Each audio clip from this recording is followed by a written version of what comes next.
So welcome to Challenge the Road. We're here at VVS and we're going to talk about all things Murcielago. We have the Murcielago SV and the Murcielago LP 640. So let's go through the history of Lamborghini Murcielago.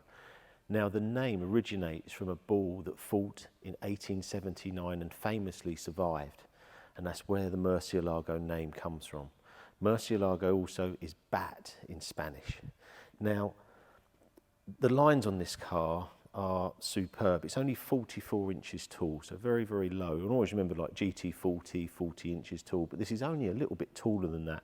And it was always one of my favourite designs. I think it's absolutely fantastic. Now, I want to go through numbers and stuff today because I will be going out to drive the cars. I couldn't do that video today because the Murcielago is actually going up to Silverstone to the Formula One to a hospitality tent there. So that's leaving us in about an hour, but it just gives me time to talk about these cars. And I want to just go through numbers, values, all these type of things. Now, 4,099 produced Murcielagos. Originally, these were a manual, about 580 horsepower. But these two now are probably the ultimate Murcielagos.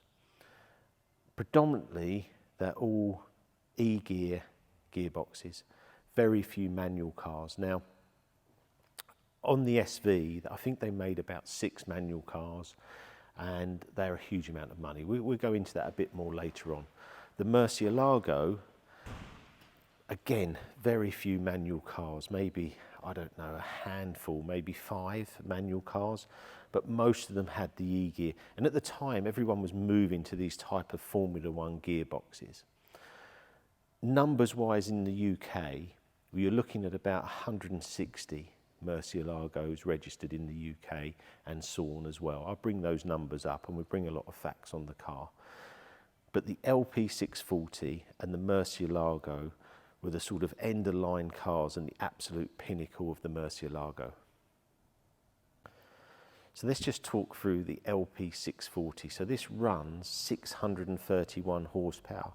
The original cars were about 580 and had a manual gearbox. I love the looks of this 640. I think it's one of the best looking Murcielagos.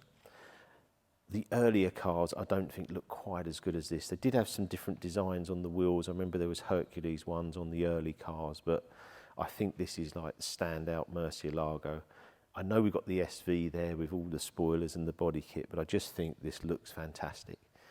Now, this is VVS's own car because they've probably bought and sold the most Murcielagos, but there's very few of them. And I said at the start, probably 160, 180 left in the UK. So there's very few sales of them. But lately, these V12s are really selling. Now, I'll tell you some stories now. When I first met VVS, probably 2018, 17, I come here. And I wanted to talk to them about some other cars I had. And we've done some deals. And probably over time, we've probably done 20, 30 cars, maybe more. But when I come here, I asked for some expertise on Murcielago and I could see this awesome orange SV, and I'd only ever seen one in Top Gear on the video with Dubai with Richard Hammond. And I spoke with Dan and he said that this car, one day, the SV will go up hugely in value. And I thought about it, but it wasn't really a car I had on the horizon or one I was looking at. So I went back, and I always remember it was August, it was a really hot day, and I thought, where can I go that's cool? Because the aircon had gone wrong in the office and it wasn't working, and I thought, where can I go? And I thought, you know what, I'm going to go down VVS. They got this lovely showroom, it'd be nice and cool. I got here and it was boiling still, but we're walking round and I saw this car and I had a chat with Harrison and I said, you know what, I think I'm going to buy that car. I said, I think it is undervalued. I spoke with Dan 6 months ago, 8 months ago, and I want to buy it. And we agreed a deal there and then. And since then, values didn't really push up very much. But about the last 12 months, the Murcielago is starting to really rise. And I'll give you some examples. So I paid $340,000 for that car in 2018. I rejected 650 recently, and it's predicted to be the next £1 million Lamborghini in the Murcielago range. Now, what is also really, what I think is really odd, in America, the Lamborghinis are like this. They're a lot more expensive than in the UK. I don't really understand that. I can only assume that it's a bigger market. The Americans love Lamborghini at the moment. But if you look at like an STO, you'd be paying overs for an STO still. But here they're way under list. So it's really, really strange. But Murcielagos have reached way over $1 million in America. So UK cars, very, very few. Obviously some of them are imported. Going back to this with the 640, I know this is the next car that's going to have a rise, because it always happens. The SV Super Veloce is going to go up, and these will catch up, because they couldn't stay at like 80, 100,000 pound. Then they went up a bit more, like 150s. Now they're like 180s. They're going to catch up in the middle and go 250, 300. I think that the last V12s, if you look at what's going on now, people are saying, well, like, VW have come out and said that they're cutting back electric car production. These cars are still going to survive. They're going to survive on e-fuels, going to survive through car and coffee events, and they're going to go up in value. This car with VVS, they're going to keep it. And I actually spoke to Harrison about this, and he said, well, I can't let them sell it, Richard, because we don't know when we're going to get another one this good. There's little bits on this car that I really, really like. And this colour, I'll bring it up on the screen, is fantastic. It's got so much metallic. Remember, this is an old car, 2001. This is a 2008 model, but the paint is really, really nice. I love these wing mirrors as well on the Murcielago. I love the wheels. The 640 had steel brakes. I think ceramics were an option, but the SV has ceramic brakes. And if you look at the front of the car, you'll see the differences between the two. But when we move over to the SV, we'll go through that more. I love the undisturbed lines on this car. I love the back with the perspex, the engine showing. And this is something you just don't get now. You don't get the engine showing. I always remember with Ferraris, the 360, the 355, you open the engine bay and you go, wow, that's my car. Now it's just a case of there's a little light. If you look at a McLaren, they have to light it up because they're sat so low for the performance. But at the end of the day, if you're spending a lot of money, surely you want to see the engine. Right, what we do, we'll wander around to the SV, talk all through that, and then we get a conclusion. So let's go through the 670-4 Super Veloce. Numbers, very, very few made. Originally, everyone thought it was 186, but it was 261 is the current number that can be found on Instagram on the Murcielago registry, so 261. 70 UK cars, so very, very few of these cars made. The reason is they were last of the line. You had the recession, 2009. They had to make room for the Aventador. By doing that, they had to cut production on this car. Also, it's a very expensive car. I think that back then it was about 280,000 for this car, plus extras. The additional extras you could have is the high wing, which we'll go through. But most of it was pretty standard on this car. The front of the car, you'll see the differences in the front spoilers on these, much more aggressive aero. Ceramic brakes, bigger brakes, 100 kilos lighter. Wing mirrors are the same, but vents on the front you'll see by the lights.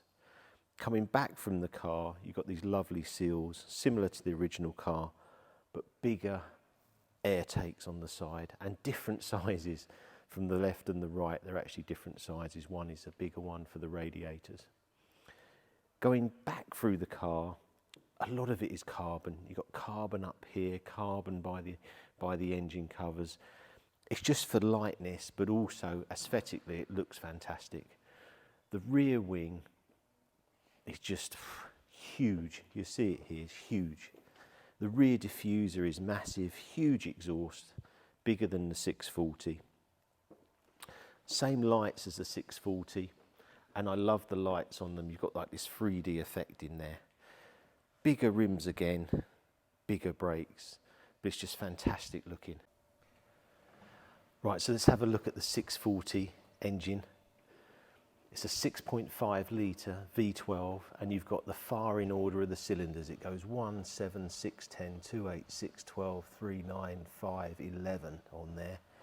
Still carbon in here, you can see it, lots of carbon through the middle, a mesh here for the exhaust.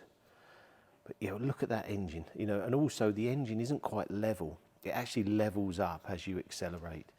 You've also got a little sticker there with all the weights, 2,000 kilos. So yeah, it's an awesome engine bay. And this is the thing I was saying about these older cars. You get to see that, you can clean that, make it look nice. Back of the car, obviously no spoilers on this, so it's very, very clean, which you can see. Single exhaust, a lot smaller than the SV that we'll see in a minute. Let's move over to the SV. Right, let's open up the engine bay here. You see this is all carbon with glass. Very, very light. This has been cleaned by Perfection Valet. It's absolutely stunning. It's clean as anything. Firing order's the same. V12, 6.5 litre, 660 horsepower. No mesh here. The other car had mesh. Carbon again all round. But yeah, it's just a stunning engine. And obviously just trying to get more horsepower was obviously tough. They only managed to get 30 horsepower, but it's quite a lot. But it'd be interesting to compare that with the 640 when I go and drive, just how much quicker this one I feel, losing 100 kilos and 30 more horsepower. You see this huge carbon rear wing as well here. Lovely colour. This Rancio colours, triple layer paint, and it just looks incredible. Right, let's put this down and we get a conclusion on Murcielago.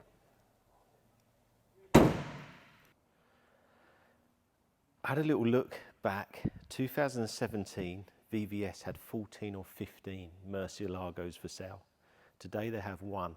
And that just shows you how these Murcielagos are not just the next big thing. They are now. They are going up. It's an awesome car. I just want to drive them. I won't get that opportunity today because the Murcielago is just about to go on the trailer. I hope you enjoy these videos. Big thank you to VVS for letting me do this today. And the next video you'll see me out driving these two absolutely awesome Murcielagos.